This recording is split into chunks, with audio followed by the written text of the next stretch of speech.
Hi, today's video is all about using shoe horns. Who needs to use a shoe horn, you may ask? Well, those of us with osteoarthritis of the hip and those who wear shoes that are too small for them will need a shoe horn. Putting on your shoes becomes one of the most difficult tasks when you have osteoarthritis of the hip. For that reason, I don't even untie my shoes, I just try to slip them on. Right, so to put your shoe on, you slip your foot in, fix the tongue, and put the shoe horn in behind your heel and slide in. That one's pretty easy because that's my good foot. Okay, I'm shamelessly promoting Adidas here.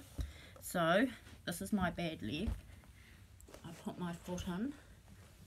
I have to slide the horn way under, stand up, and then push in. So the shoe horn is lodged right under my heel, so it's a bit of an effort to pull it out, but there you go. I'm now in my shoes.